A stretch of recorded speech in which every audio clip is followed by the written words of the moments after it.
कुछ खबरें खेल के मैदान से।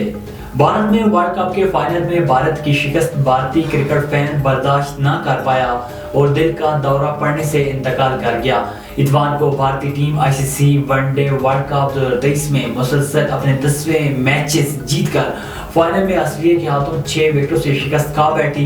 फाइनल में नाकिस कारकर्दगी पर जहां कुछ भारतीय फैंस टीम पर बरस पड़े, वहीं एक भारतीय टीम के मैदान ने शिकस्त दिल पर ले ली।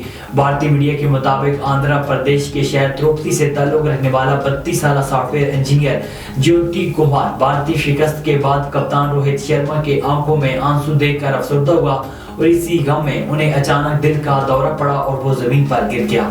भारत में होने वाले वर्ल्ड कप के फाइनल में भारत की शिकस्त पर बांग्लादेश के दारुल हुकूमत ढाका में जश्न मनाया गया। बांग्लादेश की ढाका यूनिवर्सिटी के हजारों तलबा ने ऑस्ट्रेलिया के हाथों भारत की हार पर खूब जश्न मनाया, जिसकी वीडियो सोशल मीडिया पर वायरल हुई है। वीडियो में देखा जा सकता है कि फाइनल देखने के लिए तलबा ने बड़ी स्क्रीन नस्ब की। ऑस्ट्रेलिया की जानब से मैच के विनिंग रन्स पर तलबा ने खूब हल्ला गुल्ला किया। बांग्लादेश के तलबा ने भारत की हार पर जिस अंदाज में जश्न मनाया, वो इस बात को जाहिर करता है कि भारत ताकत के बलबूते पर चंद अफराद को अपना हम नवाब बना सकता है, लेकिन बांग्लादेशी अवाम के दिल में उसके लिए कोई हमदर्दी नहीं है। पाकिस्तान और ताजिकिस्तान के दरमियान फीफा वर्ल्ड कप क्वालिफायर का मैच आज खेला जाएगा। फीफा वर्ल्ड कप क्वालिफायर के ग्रुप जी की टीमें पाकिस्तान और ताजिकिस्तान आज इस्लामाबाद के जिन्ना ग्राउंड में मद्दे मुकाबले होंगी।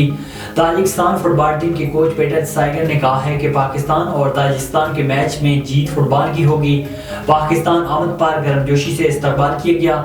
दोनों टीमों के दरमियान जारहाना मैच की उम्मीद है।